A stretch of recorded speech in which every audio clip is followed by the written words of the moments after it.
showtime.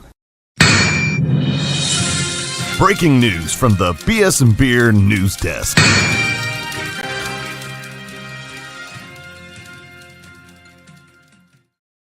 Welcome into another edition of the Beer Chaser. I'm your host, Dale. With me today, we've got Tomas and my beer run buddy, Craig. What's up, man? Ho, ho, holy shit, where's the Tylenol? That's right. Full bunch in today. But we got some good news, man. The Saints pulled out a win, 28-6 over the Panthers. We're feeling good. So talk to me, Tomas. What you thinking so far? Well, I think that special teams pulled through. I think the defense, for the most part, showed up. Still can't stop a running quarterback, but that's because of other things. But again, another sad performance by the quarterback. But, I know people are going to say it's not his fault. Okay.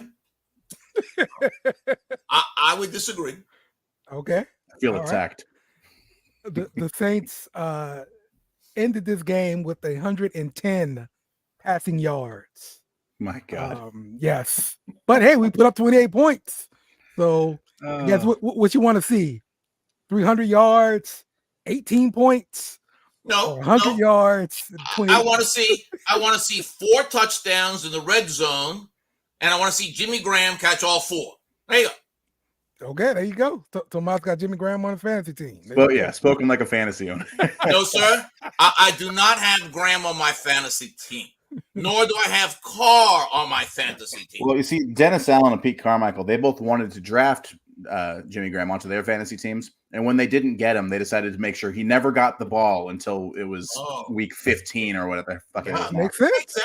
Makes sense. Do you all curse on the live show? Do I have to save this for beer run or no, you go right ahead. It's fine. We believe in the First Amendment on this show. Oh, God bless America. Exactly. So say whatever the hell you want to say. Have you guys ever felt worse about a dominant victory than that one? Like, the Panthers are so horrible that, like, even in victory, I'm bad taste in your mouth. And that's not just from the non-alcoholic beer I'm drinking. Just a dirty taste in your mouth. Ah, man. Just can't stop a running quarterback. They started running the ball down our throats the second half. The fact that they didn't score a touchdown is just blowing my mind. When Sanders ripped off that long run and got him down inside the 5, I'm like, there it is. There it is. We're going to need Derek Carr to come back. We're screwed. And never ended up happening. Thank goodness. I no idea what's going on. But they had over like 200 yards, didn't they, rushing the ball? If they didn't, it felt like it. I think they had over 200. Probably. Yeah. 400 maybe? I don't know. Did they have 500 yards rushing? They may have, because it seemed like every time anyone handed the ball off, there was gaping holes again. Yeah. Well, Bryce Young's not a running quarterback, but he runs against us and nobody else. Like, he ran against us in week 2 also, and then didn't run against anybody. And then today, what do you have? 3 first downs on scrambles? Well, I think when you're that small, you're kind of scared to get hit by, It's scary. Well, he saw how Kyler Murray dealt with his career getting banged up every season and just decided not to get hit. And imagine Murray, he's got a stronger physique than Young does. Young's got no place to put weight on, So, hey, Dale, you've muted yourself. We can't hear you. Oh, why did you tell him? It was so much better this way. Because he goes like this. He goes. It's the best he's ever sounded. All right, say something now, Dale. Oh, no, he's still muted. He's still muted. Beautiful.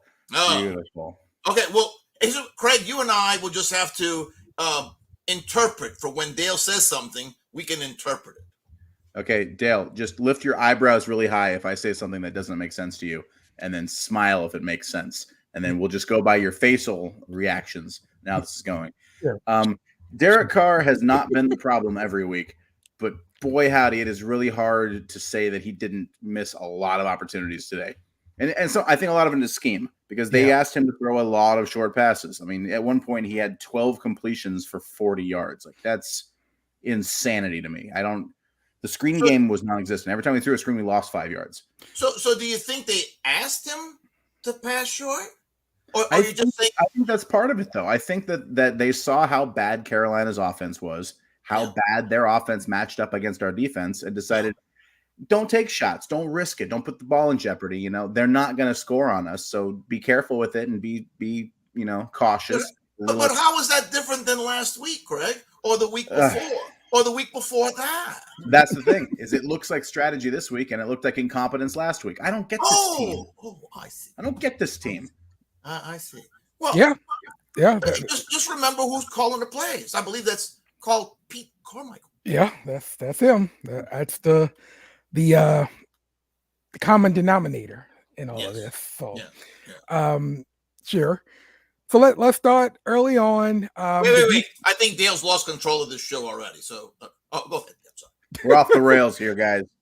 Yeah, early on, the Saints stopped them on the first possession, force a punt and everything. The Saints, after their first possession, they get the ball into the red zone, and we fail. We come up with a field goal, and Groupie misses a 29-yarder. That was not a good way to start things, especially when you're thinking, hey, Groupie is like our number one offensive weapon. You know, they tried to blame that on the holder. Did you see that? They said, well, he didn't turn the ball fast enough. So it messed the timing up. And Groupie felt the same way. As soon as it left his foot, he turned around and looked down at the holder. So we have a petulant, spoiled child as our kicker, and he's about the same size as a child. So it's all relative, I guess. I hate special teams. I hate all of them. Play football, God's sake. Yep. We saw the Saints defense get a turnover off of Howden blitz. Werner came up with it. Was that rule a fumble or an interception? It was a pick. Okay. No, they went back and said that it was not an Did they change it? Yeah, they said it was a fumble. Okay. It never touched the ground, though. Right. And so that's why I didn't know if it was a fumble or a pick. They said he didn't make a forward motion for a pass, so they called it a fumble. Okay. Oh, yeah, they took it out. Yeah. All right. Well, then we suck. We can't even pick off Bryce Young. This defense is pathetic. But yeah, that was a nice play there by the defense, getting that turnover. However, the offense gets the ball back. We can't turn it into points. That was pretty much the story early on, right? With this offense kind of struggling early. So yeah, it was very samey with the red zone offense early. Yeah, exactly. So, so then our next possession, we get the ball. AK is able to score a touchdown. And this is like the start of the second quarter here. And it was a red zone touchdown. So shout out to the Saints for converting the red zone touchdown. At this point, it's 7-0 Saints. And in this point in the game, we have 72 yards rushing by the Saints. But did you notice that in that 9-yard run that Kamara scored, the only reason he scored is because he pushed Pete out the way. I'm serious. He pushed Pete out the way to get in because Pete wasn't moving his guys. So I was like, hey, Okay. That happens more often than you might think. I've had more than a couple of running backs banging in my backside trying to get in the end zone. Yeah. The hell out the fat. That sounded way fat off. Man. This is live. We can't even edit that out. That's you asked if you could say anything you wanted to say. Let's all forget about the time that I said something about backsides and banging in with running backs. Let's get that out. I thought you said you asked if you could say these kinds of things, and we said, sure, yes. Go ahead. You know what? The 0.5% of alcohol in that Lagunitas has got me swimming right now. So I'm not responsible for my actions or behavior. Well, Craig, don't be like the Buffalo coach and start talking about terrorists. I can't edit that. Goodness. Okay. As South Park dictated, there is a finite period of time when things become funny again, and he missed it by like 3 weeks. So, Yep. There we go. That's right. Dennis Allen used a horse racing analogy for his motivational speech. How the fuck are you supposed to football players? And you're going to tell me about horse racing? What? What the hell are you talking about? You could not find two more different sports. Shut up, Dennis Allen. Yeah, there we go. Even in victory, I want to fire him into the sun. I think he was talking about all the nags that he's bet on, that he's lost on. That's probably what his little speech was about. Now, don't be like me. Coincidentally, we all bet on him, and we're losing too. That's my point. That's my point. You got it. See, my speech would work. Yeah. My speech would work because it would be right behind a new head coach that we just hired. Well, yeah. So part of the thing that you talked about earlier, Tomas, with Bryce Young scrambling, we saw him get out for a first down in the second quarter on a 3rd and long. Yep. Well, it's not a question that he can't scramble. I believe he can, but there comes a point where these young kids have to learn how to produce in the pocket. And I think perhaps their quarterback coaches said that to him, look, you got to learn how to read the defense. You have to learn. So try not to scramble. You have escapability. But when it comes to the Saints, Granderson can hold a corner, but the other players can't hold a corner. So all he has to do is break to that left side and off he goes, which is exactly what he did. Mm-hmm. And I still say, I was saying, having this conversation with my wife,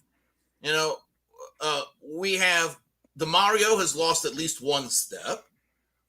Cam has lost probably 2. Honey Badger's probably lost 3. So we have slow people playing on the defense. I mean, it's just that simple, So you're going to expect these running quarterbacks to take off. He's not necessarily a running quarterback, but he's young, he's agile, and he's got some speed, so he's going to go. Mm-hmm. So I think that points out one of the great weaknesses on this team. We just don't have speed. Being an SEC person watching, one of my alma maters, Kentucky, right?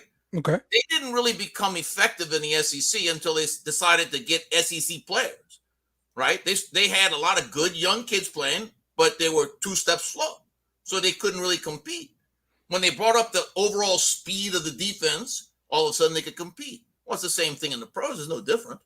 You don't have the speed on defense. Bye-bye, Billy Ed. So my opinion. Greg, do you agree? So two things about that. 2 things. We are a slow defense, but I think it's scheme too. I think there's a lot of defensive backs with their back to the football, and there's a lot of linebackers who are kind of out of position because we noticed that before they lost these steps, we still had trouble with running quarterbacks. Cam Newton stuff gave us all trouble. We've never been good against a running quarterback, but now that we're slow, we're real bad at it. And 2, one thing I want to point out, of the 3 of us, the one of us with the Santa hat should be Tomas, because that is a glorious looking Santa beard you got going on right now. It's festive as hell for this time of year, and I support it. Thank you, sir. I just trimmed it up this morning, so it was actually about like this morning, but ho, ho, ho. There it is. Yeah. Now, I can't go on with... bring me down. You can't bring me down about our crappy Saints team still being dragged into a tie for first place. Buccaneers won, by the way. We are in a 3-way tie at 6-7. Once again, they pull us back in. But you can't drag me down for that because I'm going to the game next week. We are not eliminated from the playoffs. We're not eliminated from a top 10 pick either. It's all in front of us, guys. Let's do this. I have a prediction. Are you ready for my prediction? All right, what's that? We have 4 games left. We will win 3 of the 4 that are left. Ooh. And end up at least 9-8 and winning the South. Do we lose in Los Angeles? That's the only one I'm thinking that we lose, yes. If we win on division games, we would probably win the division at this rate. Well, we have Atlanta, we have Tampa, so we can make up for the 2 losses that we have there. We have the Giants, which you're going to go there and give us the good luck. This is, I'm counting on you bringing us luck at that game. So there you go. If we lose that game, it is directly on me. Yes, it is. I will blame you. Absolutely. I should. And when is that game? What's the date? Is that a December game or a January game? Which one? The Giants. Oh, it's next week. It's next week. Sunday. It's November, yeah. Oh, okay. Well, then I definitely blame you. If it was in January, I'd blame me because I'm not drinking in January. So there you go. But next week I'll still be drinking. So definitely, what I'm hearing from Tomas, yes, if he's calling for the Saints to make the playoffs, don't talk about it. Playoffs? You kidding me? Playoffs? He has been hovering over that button so itchy for about 10 minutes now. Like, if someone's going to say playoffs, I'm going to push the button. I'm going to do it. Yes. Someone's going to say it. Yes, I have. Playoffs? We can't stop the run. We can't stop the pass. We can't pass the ball. We played like poop. Now, to be fair, I'm not even sure that was an impression. That's just what Tomas sounds like when he gets rolling. If anybody here has heard a nice Tomas rant. Wait. I can use my deep voice if you like. Yeah. Whoa. Easy. Our female listeners are going to be turning the volume up right now. I could use the special Santa voice.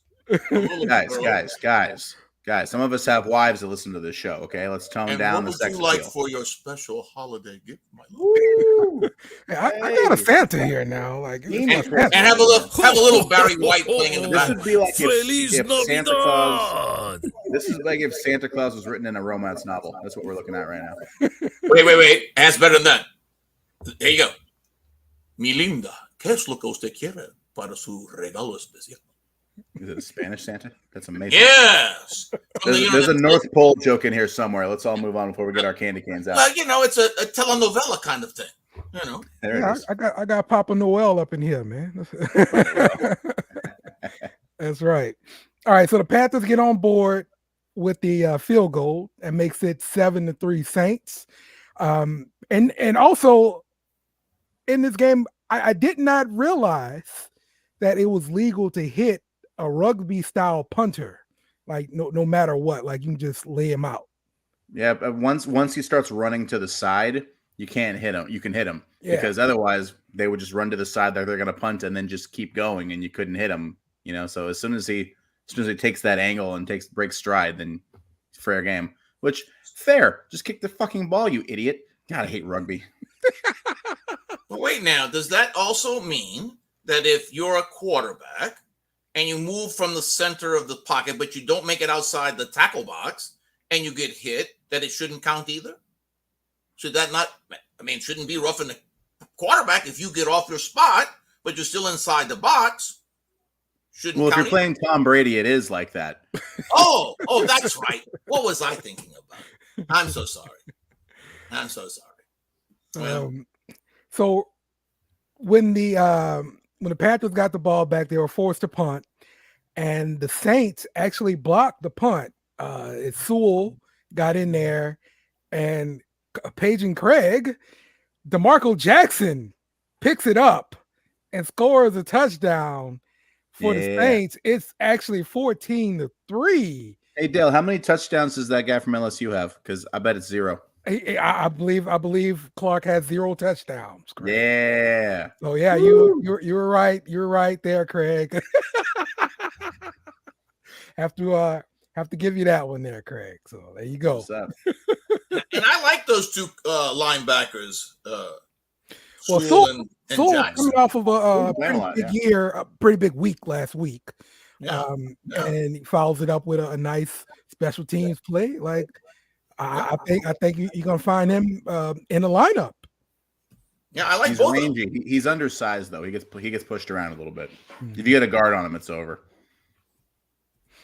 Yep. So right center.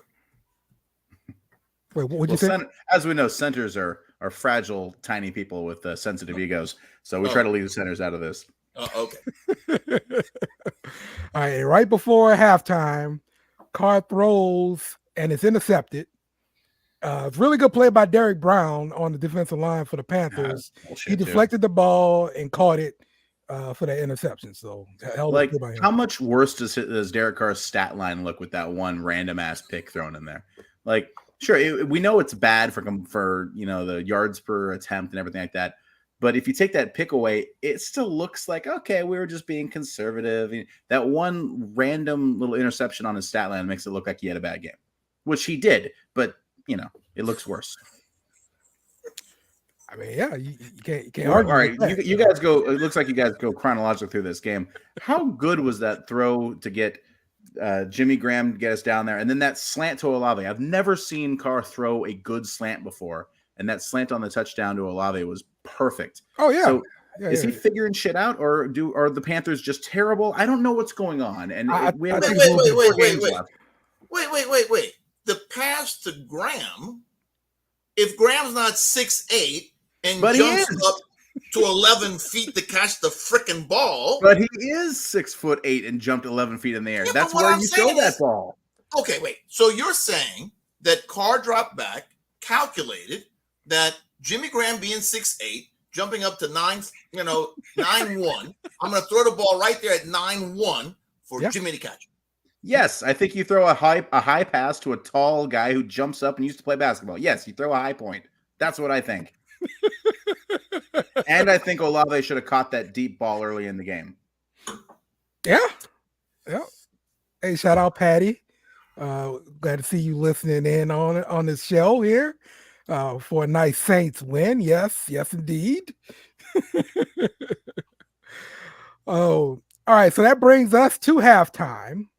And with halftime, we've come to our favorite part of the show. Oh my God, it's gonna blow! It's a Tomas rant. That's right. I don't want to hear these facts. Daddy, she's gonna blow! I have opinion. I got a nuke coming in. It's going to blow in less than a minute. Facts don't mean anything to me. It's gonna blow! My opinion overranks the fact, okay? It's gonna blow up, it's gonna blow up! And she will. It is a mathematical certainty. All right, Tomas, what's your rant for All this right. week? All right, here's my rant. And I'm glad we have an offensive lineman here with us today. Yeah. Because this is my rant. Why do we not run the damn ball more? I go into the huddle and I say, boys, you 5 gentlemen across the front of the line, push, because we're going to run the ball. We're going to give the ball to Alvin. We're going to give the ball to Williams. So start. Because I'm telling you, Williams gets the ball. How many yards does he get? Man, he looks good hitting the corner, right? He breaks off between the guard and the tackle. Off he goes. Alvin's looking pretty good. You know, I mean, every team keys on Alvin. So he's not going to necessarily get one of those long runs again. But you tell the offensive lineman, you know what? Screw the pass protection. When I snap the ball, go out there and knock somebody's ass on the ground. There you go. You're a real offensive lineman. You like to run the ball. I mean, I've always heard this all my life. I'm sure Craig will tell me one way or another. But I've heard all my life, man, the offensive linemen love to run the ball. The more they run the ball, the better it is. They really like it. Well, you know what? Then let's get out there. You know, Pete is much better in the run game than the pass game. Okay, let's go. You know, instead, you know, we have all this BS going on, all these little dump passes where we're getting beat. You know, and if that's Carmichael's play calling, then you know what? You know, he should go do a Charmin commercial, you know, because it's about as worthless as one-ply tissue. So, you know, as far as I'm concerned, that's right. That's what he is, one-ply tissue. You know, the kind where you go to wipe your behind and oops, your finger goes right through it, right? That's Dale's favorite. You know what I'm talking about? Yeah. You know what I'm saying? So that must be Carmichael's favorite. You know, I mean, like, oops. Okay. It looks like Carmichael gets scared because he had a couple possessions where it was 5 yards, 4 yards, 5 yards, 4 yards. And then he gets a 2-yard carry and he gets scared. He goes, whoa. Let's start throwing the ball here. We don't want to be stuck in the third and long. Right? Yeah, but that's what I'm saying. You know, you just keep pounding the rock, keep pounding it, and eventually those guys on the defensive line are getting tired. Okay, so now you can hit a screen because now they don't have the shoes to get out to the outside anymore. But when you don't, they have enough, you know, vigor still to get out there. You know what, though? To me, in this that's game, my rant, man. But this is an interesting comment. You're saying we need to stick with the run more. In the second half of that game, it was the pass that kind of carried us away. Like we were back and forth trying to run the ball, and as soon as we started opening it up downfield, that's when we kind of put foot on their throat and ended the damn thing. So is our running the ball setting up the pass, or do we need to keep running to keep the time of possession and do all that old school football stuff that I like so much? It looked to me like throwing the ball is actually what ended up winning the game late. I think that when you run the ball, yes, you set up the pass. But I think you have to run the ball, even if you go 1, 2, 3 out, you still keep pounding the ball so that you can throw the pass. I still believe that some of those passes that you say, got us going down the field weren't great passes. They were great catches, but they weren't necessarily great passes. So to me, I still would go back to say, I don't believe we ran the ball hard enough. And I would give our offensive line much more of a chance, and, and they can't blame the offensive line all the time because, again, several times until finally McCoy blew up, Carr comes to the line and calls the wrong damn scheme, And how many times has he done that? That's not the first time he does that, So, Umply's everybody's favorite. I told you, Dale's a big fan. That's great. You get a surprise at the end. To me, it just seems that if Carr can't make the right call, then you know what? Just go up to the line and run the damn ball until the defensive line gets tired of having them run. They scoot up, the linebackers scoot up, the safety scoot up. Okay, now we can throw some of those passes and do something. But that's just my particular view of it. You're right. You're right. Run the ball down your throat. It wears the defense down and makes them tired if you're getting first downs. If you do it 3 times and punt and then they're on the bench for the next 20 minutes, it doesn't wear them out anymore. It's exactly as exhausting to rush the passer it is to defend the run. I've played defense too. The thing about it, if you're moving the sticks running the ball, you take the wind out of them. Their body blows. It's hitting the boxer in the ribs and you're bringing his arms down. But if you can't convert those first downs, and we're not a good short yardage team without Taysom out there, you have to be able to throw the ball. The biggest problem that we're all ignoring is that this team is incapable of using play action. You set up the run pass, and the natural progression of that is you fake the damn run and then you throw the damn pass. That's a play action pass. We just don't do it. I agree. When we started doing it against the Lions, we were extremely effective doing it. And then this week, I don't think we ran it at all. Well, we have one. I got one in my notes here that one? we're going to get to for sure. Cool. So that the second half, we start off, the Panthers give us a first down, basically. Shout out to Shy Tuttle for giving us a free first down on a short yardage play where the Saints didn't look like they were going to run a play, but, they ran a hard count. Shy Tuttle crossed the line, give us an automatic first down. So, hey, that's pretty cool that we let him walk in free agency and he still wanted to help us out. Yeah. That's what I'm saying. Shout out Shy Tuttle, man. Yeah. I remember these things, okay? I know Dave doesn't like to live in the past, okay? But I remember these guys. Shout out to Shy Tuttle. Well, the kill got him. Yeah. He was fine until he got the kill.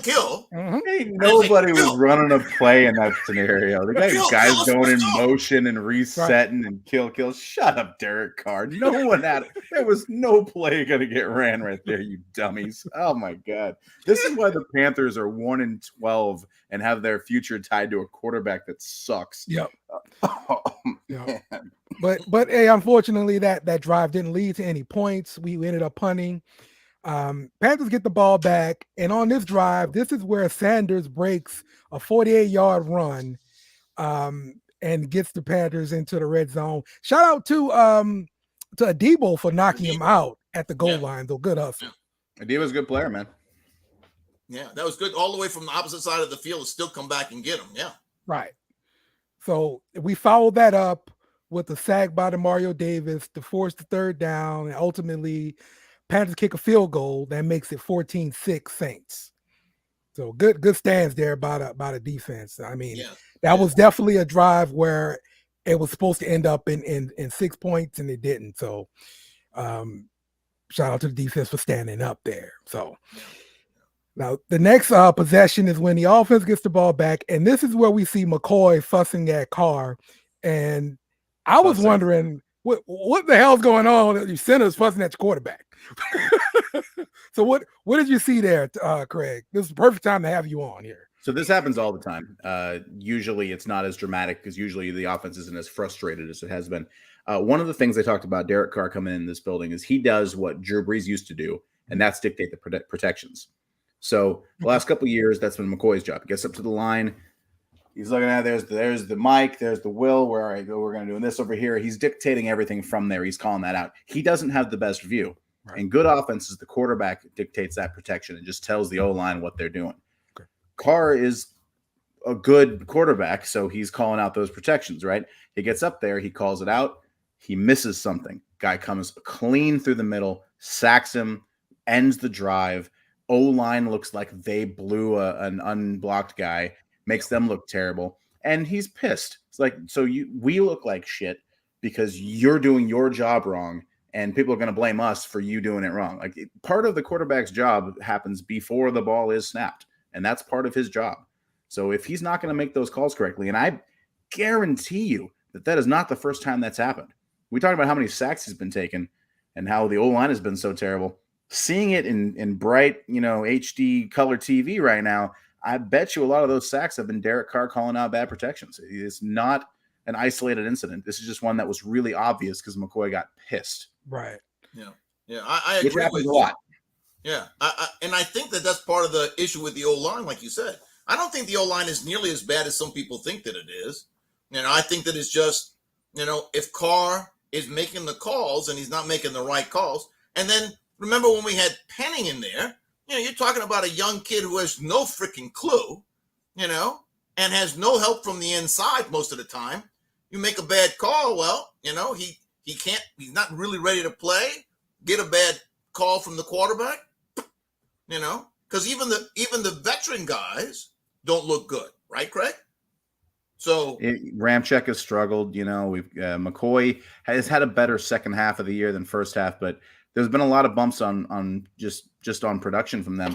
But I think a lot of it is the coaching, and it's a lot about being in the wrong place at the wrong time. There's not a lot of outside of Ramczyk, who's been overpowered a few times. It's not usually a guy just getting whipped. It's usually a guy being out of position and unable to make up for it. Yes. And part of that is calling out the damn protections. So Derek Carr could be directly responsible for some of his own damn injuries.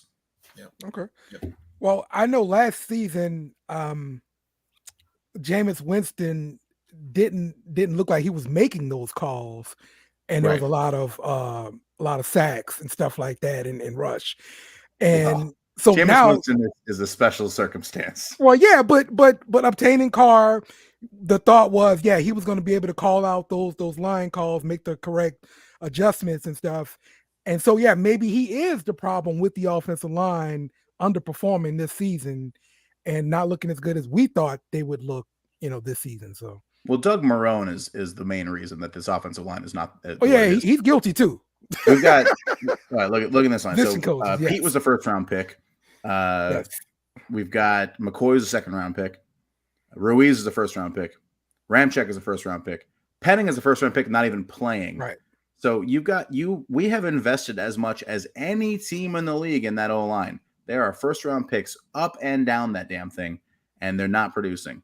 And you can't tell me they're not talented players because they were going to get drafted real high. If we didn't pick them, somebody was going to take them high. Yep. So the only way to tell me that these are just they're all bums. All of them are bad. Ramczyk has declined. Ruiz got better, and then he got hurt, and now he's worse. And it's got to be O-line coaching. It's got to be scheme. The offensive coordinator, the system, the scheme that we do, it is built for a guy like Drew Brees to run. And we don't have a guy like Drew Brees. We will never have a guy like Drew Brees. Drew Brees was a unicorn. And if you keep trying to make Derek Carr be Drew Brees, we're going to have more of these 12 completions for 39 yards kind of games. Yeah. That's a great point there, Craig. Yeah. All right. So the defense back on the field, we see Granderson come up with his 6th sack of the year, and that forces a field goal. And Carolina kicks, and it's no good. So we're still at 14-6 here. Really good stand there by the defense, and getting an actual sack. We don't see that too often from New Orleans. So think about how much more expensive Granderson would have been if we didn't sign him already. We waited until the end of the year. He ends up with 8 sacks, and then we got to try to pay for him. We couldn't have afforded him. He'd be playing in Cincinnati, putting up numbers like some other unnamed defensive end. Well, just imagine if we hadn't paid Davenport and instead paid Hicks. Yeah. Don't talk to me about Davenport. I'm in too good a mood right now. Okay, I'm wearing a Santa hat. There is a Christmas tree in the other room. I am up here and talking about Davenport's going to bring me down here. Okay, I'm trying to stay up here right now. Okay. Because I love you, I'm going to stop on the Davenport. Appreciate you. Because I have a lot more. I got to bounce in a couple minutes anyway, so you can get all your Davenport talk in as soon as I get out of here and start crying. So the same second half possessions went punt, touchdown, end of game. So with this next possession, this is where Carr used the play action and hit A.T. Perry deep with about 8 minutes left in the fourth quarter here. I'm sorry, what did they run on that play? Yeah, play action, Craig. We ran play action, and it worked. and it made up almost half of the entire day's passing yards. Yep. Run fucking play action, Carmichael. It's not that hard. Yeah. That's what I say. I don't understand what's the deal where they don't want to use play action every week, but when we use it, it's really effective. No.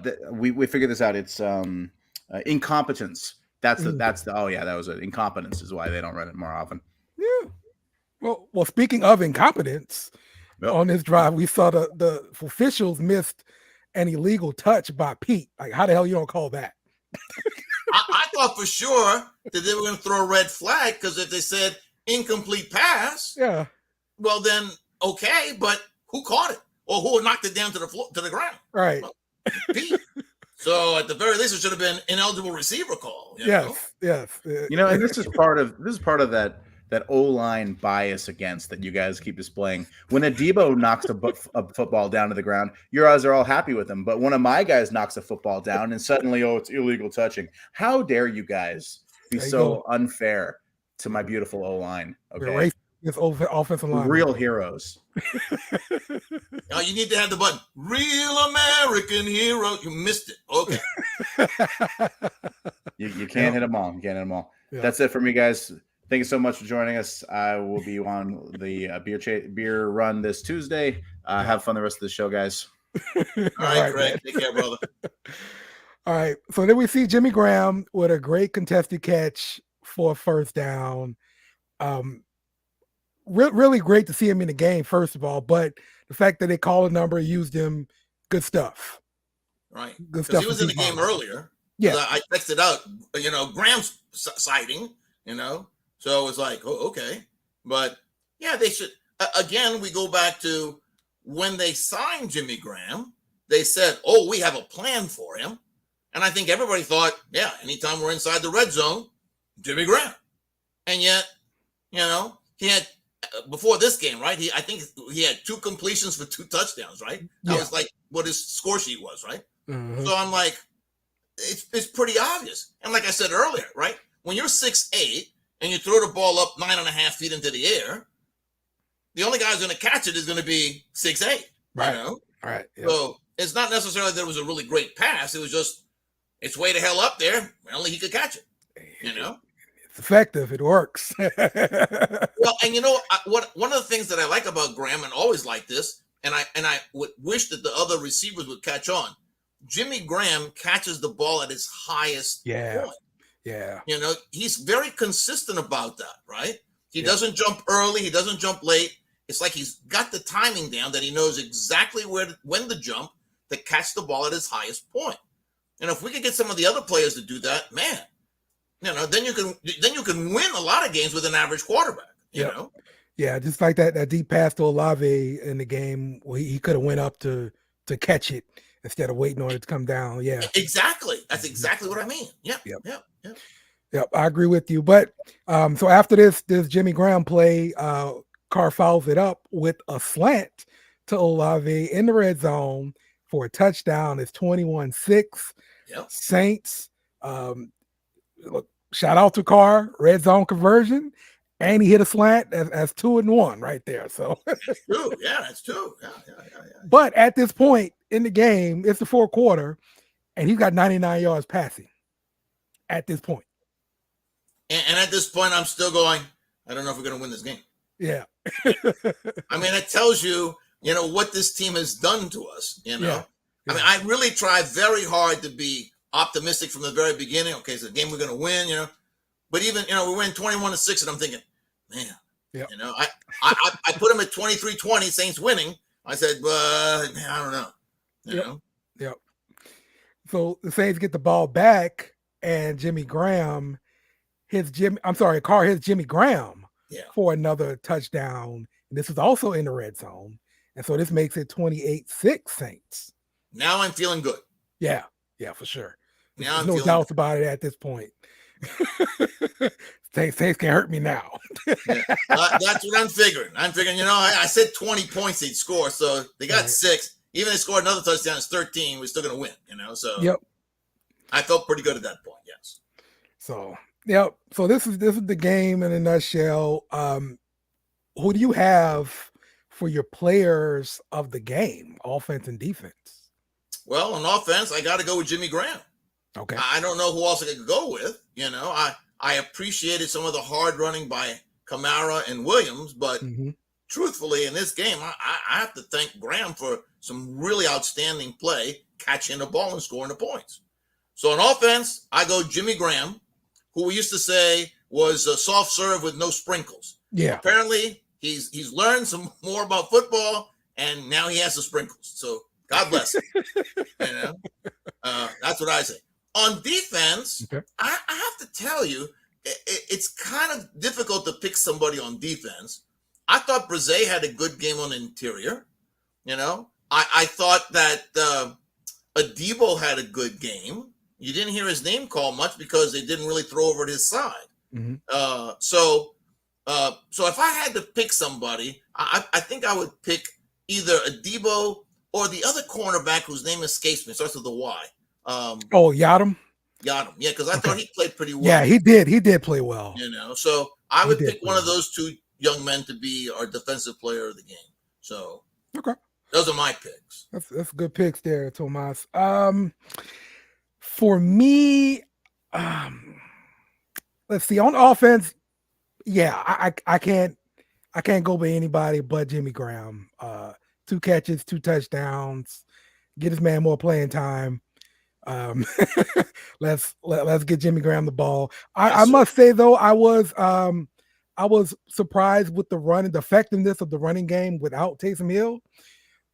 We put together 97 yards on the ground, 56 for Kamara and 43 from Jamal Williams, his best game of the season. So shout out to him. On defense, I'm probably going to give it to DeMario Davis. 8 tackles, 1.5 sacks. I thought it was a solid game for him. I could have considered Howden because Howden had a lot of tackles and he came up with a forced fumble and a sack, that kind of thing. So definitely good. But I have to once again shout out DeMarco Jackson because I called him a bust and he scored a touchdown. So hey. Well, like I said, I think both Sewell and Jackson will be important to this team, not just on special teams. And by the way, I meant to mention also, and I forgot until you started talking, Bowen on offense. Yeah, because I think that he made some really crucial plays at times, and of course he's one of my alma mater's graduates, UK. So SEC guy, that's right. Yeah. So, but I thought he did an effective job at wide receiver, blocking as well as making some good crucial catches. Yeah, he caught all 4 of his targets for 24 yards, had a long of 15. So Yep. Although, man, it becomes real obvious that Shaheen is a real, killer weapon on punts and kickoffs. We just don't have anybody to replace him. Yep. So. And as wide receiver too. Yes, you really got nothing else at wide receiver besides A.T. Perry and Olave. So, Bowden chipped in with a 4 for 24, but that's really it. After that, there's no other receivers on the stat sheet. Yes. Well, and the other thing is not just his catching the ball. He threw some really good blocks too. Yeah, blocking. Like on that long Williams run, he had a really good block. Right. So, that's why it sort of came to me that overall, he was doing a good job. Better than Traquan. Yeah. Okay. So. Yep. So it was a good game, overall. We got a win. And so, there were some good standout players. And so, we'll see how it goes, So, Yep. Well, the Saints have the Giants up next. So we'll see if we can put together back-to-back wins and ultimately make your prediction come true and get us to the playoffs here, Tomas. I'm saying to you, I think that this team, in spite of the coaching staff, can win 3 of the next 4. And if that's the case, then they'll end up 9-8. They'll win the South, and they'll host a playoff game. Okay. So tell me, you're Gail Benson's advisor. The Saints make the playoffs in the scenario that you just laid out. What are you doing with the coaching staff? What are you doing with the team? I think that there's not going to be a choice. I think that we know for a fact that the contract with Carr, there's no out. So he's going to be the quarterback next season. That being the case, if they win 3 of the 4, I think that Dennis Allen saves his job. I think that Pete Carmichael will leave. If you recall, he didn't really want the gig to begin with. Yeah. So I think that he will, of himself, just remove himself from the game. So I think that will be it. I think the coaching changes. I could see Marone going offensive line. I could see Pete Carmichael going offensive coordinator. I think for sure those 2 will be the scapegoats, if you will. Okay. But I don't think that. I think that she will let the team go on another year with Allen and Carr, simply because, like I said to you, because I think they tied at the hip. Dennis Allen drafted him in Oakland, and I think he told Mrs. Benson, "Look, I want my own quarterback," and so she and our GM said, "Okay, fine, we'll let you have your quarterback." They paid way too much for him, but there's no out in the contract, so I think the 2 joined at the hip, stay on 1 more year. Okay. And I don't expect much of a better record for next year, to tell you the truth. I think we win 9 or 10 games next year. That's about, pretty good. Okay. So if that's a scenario where they bring back Dennis Allen, how do you play it as the front office? Are you really aggressive like you've been the past 2 years? Or are you playing this a little bit more conservative because you haven't gotten the results that you expected the past 2 years? Well, this is what I said earlier to several people, who are enamored with these quarterbacks. Oh, it's the best quarterback field, in several years. Yeah. Okay. Then you end up like Carolina, because I don't think we're going to be a top 10 pick. So do you trade and make the same mistake you made with Davenport and move up, give up next year's as well as this year? I don't think so. Okay. And so not being top 10, we have more holes to fill. So to me, I think we go, I know people aren't going to be happy with it, but I think we go either offensive tackle or we go defensive end. Okay. I think that's the way we go. If we're going to pick at 10 and everybody's going to be hot to trot for these top 5 quarterbacks, that means that some of these defensive guys are going to fall. Yeah. And, so it wouldn't surprise me at all if our GM says, okay, let's pick some offensive linemen, defensive linemen, linebacker for sure, and then let's see where it goes from there. I don't think we pick quarterback because, and I know people say, yeah, we pick one, he sits behind Carr for a year. I don't think so. I think they just say, we're stuck with Carr for at least 1 more year, maybe 2. Yeah. So no sense in getting a young kid, make him sit on the bench for more than 1 year. It's not a situation like, Green Bay had, right? Where they sat, a future Hall of Famer behind a Hall of Famer, right? I mean, it's not the same situation because Carr is not in that discussion, in my opinion. So it was one thing to say, let's let Jameis sit behind Drew and try. Hopefully, he picks something from Drew.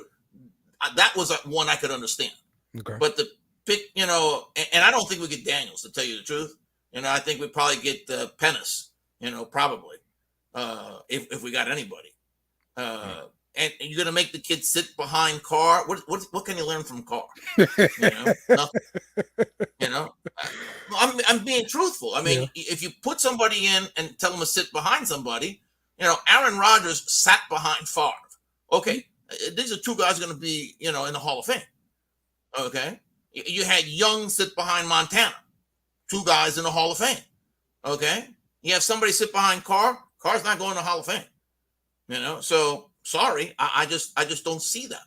And especially because, as Craig said before, there's an issue. We have picked first round picks on the offensive line all across the offensive line, and we still can't do a good job with. So Marone's got to go. Yeah, got to have somebody different in there. Agreed. Yes. And the kid from Notre Dame, the offensive tackle from Notre Dame, everybody talks big about this guy. I mean, again, I think he's better than Penning. So if we could get him in, that'd be a great plus for the offensive line. Or, like I said, we can go defensive line, not interior. We have to go exterior because I love Cam, and he's going to retire with this team. But Cam's lost at least one step. And now you can see age is catching up with him because he's beat up, and he can't bounce back from those injuries. Yep. And I think DeMario, the same thing. We're talking about a guy who's been outstanding. I think that's one of the greatest, except for Drew Brees, the greatest free agent signing we've had is DeMario Davis. Yeah. It was a good one, sure. And Honey Badgers, man, look, he's lost at least two steps. He couldn't catch up with the kid, couldn't even cut off the angle when Young started running. So, I know, but he still lead us in like interceptions like the past 2 years, right? So well, he knows. Well, he's an experienced fellow who knows where to position himself. I didn't say he doesn't play great ball. I'm just saying speed-wise, he can't catch up with the people anymore. And if you got May's not back there, you got a young rookie who I really like at safety. Oh no, he's second. He's second actually. Debo leads the team at 4 interceptions. So yeah. So, but still, I mean, he's still up there with interceptions. It's just I'm just saying to you that I think we need to start projecting for the future. Yeah, these guys are going to play for another year or two, but by then they definitely have to be replaced. And just like, let me tell you something I really liked. I really liked when they showed Cam Jordan on the sideline working with Bond. Showing them, no, your hand has to go this way, your arm has to go this way. That's what we need. Yeah. We need, while these older generation can still play, we need them to be the not a coach, but somebody who actually plays the game. Mentor. To show them these little things, Mentor. Because it's little things that make a difference. Absolutely. Absolutely. So that's my thought. I mean, I just don't see us. I think Mrs. Benson will allow the people that she's hired to make the choices, and so I believe if they truly win 3 of the 4, I think Dennis Allen saves his job. Actually, I believe he wins 2 of the 4. I think Dennis Allen saves his job. Ooh. Now, if he loses all 4, maybe not. Hey, I hope you're wrong about Dennis Allen keeping his job, but we'll see what ends up happening here. That'll wrap it up for us this week on all right, brother. The Beer Chaser. Again, the Saints win 28-6 over the Panthers. We will see you again next week when the Saints face off against the Giants. Hopefully we talk about another win. That's right. Another win. That's right. Sir. Yes, sir. Yes, sir. For Tomas and Craig, who had to leave, I am Dale. Who dat? Later. Remember to follow us on social media at BSnBEER Media. Also, smash the like button on YouTube and share with friends.